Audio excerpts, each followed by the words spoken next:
10 number একটু বুঝেন। এরকম সৃজনশীল আমরা আগেও সমাধান করেছি।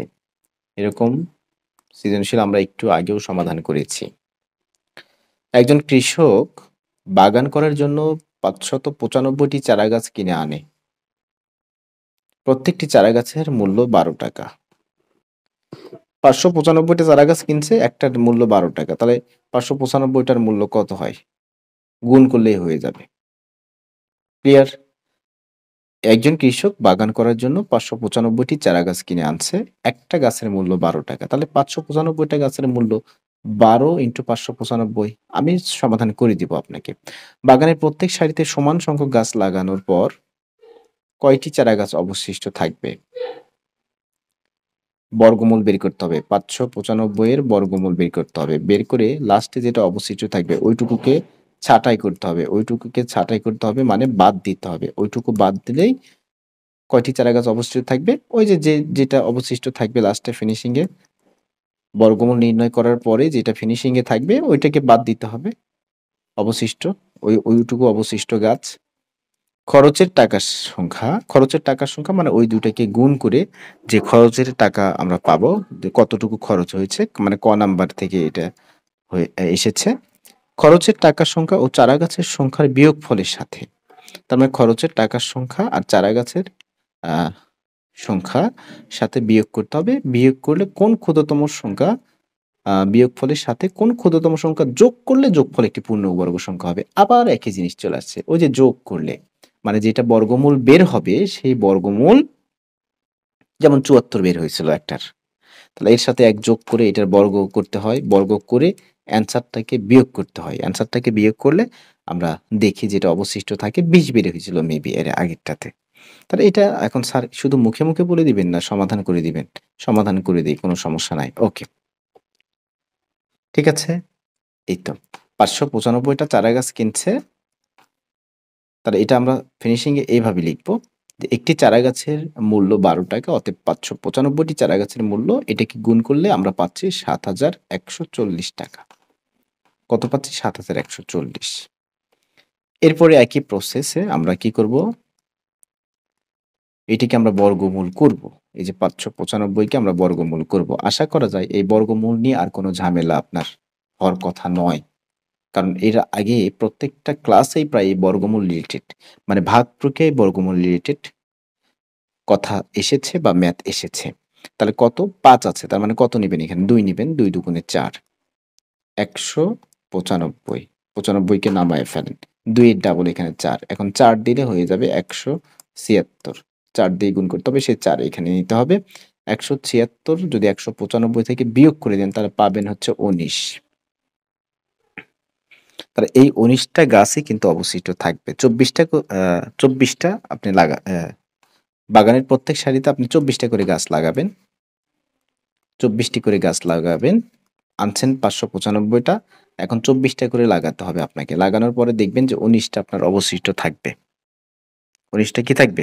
অবশিষ্ট থাকবে। এখানে যদি ৫ নেন, এখানে যদি ৫ নেন তাহলে এখানে কি ৪৫ হয়ে যাবে না? তাহলে ৪৫ কে ৫ দিয়ে গুণ করলে কিন্তু ১৯৫ এর বেশি হয়ে যাবে। যার কারণে ৪ নিয়েছি। তাহলে বাগানের প্রত্যেক সারিতে সমান সংখ্যক গাছ লাগানোর পর ১৯ টি চারা অবশিষ্ট থাকবে।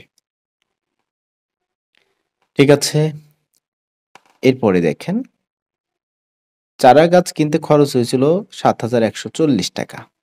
তা চারা গাছ কিনতে খরচ হয়েছে ৭,১৪০, চারা গাছের সংখ্যা হচ্ছে ৫৯৫, এর বিয়োগফল হচ্ছে ৬,৫৪৫।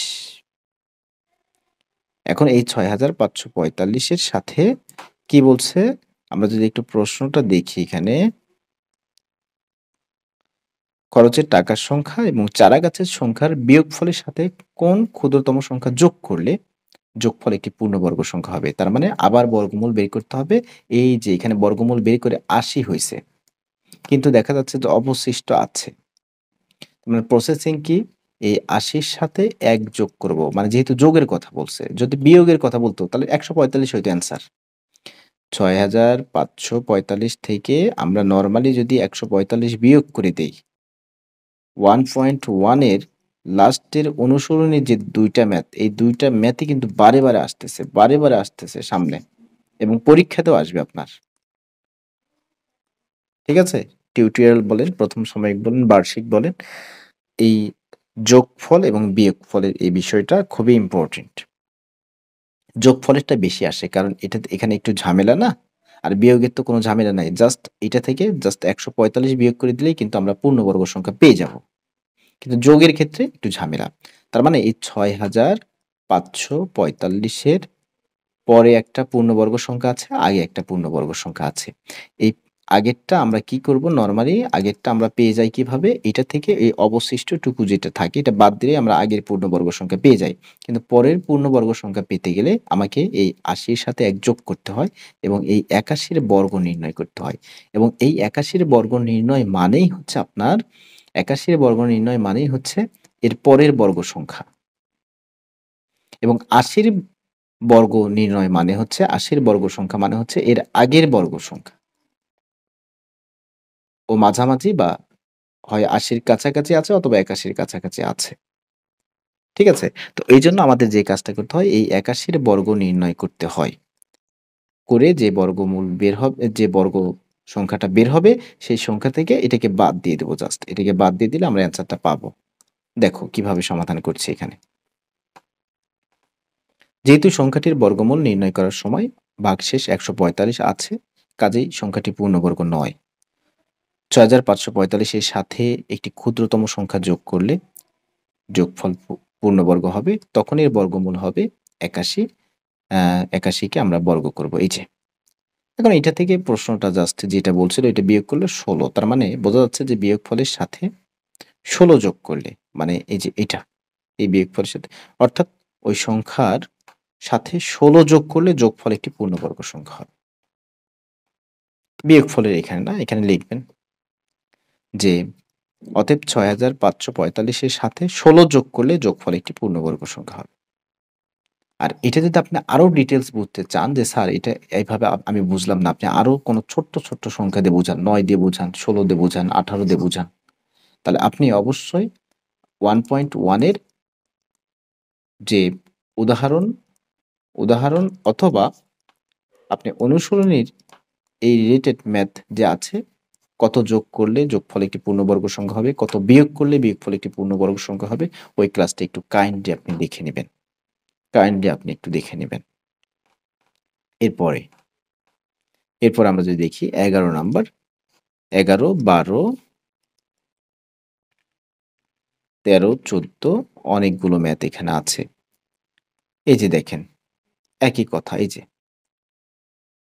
এতজন সৈন্য থেকে কমপক্ষে কতজন সৈন্য সরিয়ে রাখলে, তাহলে সরিয়ে রাখলে কতজন সৈন্য সরিয়ে রাখলে ওই যে অবশিষ্ট যেইটুকু এইটুকু সরিয়ে রাখলেই তো আপনার সৈন্যদলকে বর্গাকারে সাজানো যাবে। অথবা তাদের সাথে কমপক্ষে কত যোগ করলে বা কতজন সৈন্য যোগ দিলে সৈন্যদলকে বর্গ, একই প্রশ্ন কিন্তু একই। ঠিক আছে? তো আমরা এখন আপাতত আমরা সমাধান করব ২ নাম্বার, সরি ১১ নাম্বার। ১১ নাম্বার বর্গমূল বের করব। বর্গমূল আমরা অনেক বের করছি। যেহেতু অনুশীলনীতে দেওয়া আছে আমরা এগুলোও সমাধান করব। তাহলে আমরা ১১ নাম্বার বর্গমূল 0.36 0.36 ওকে। আমরা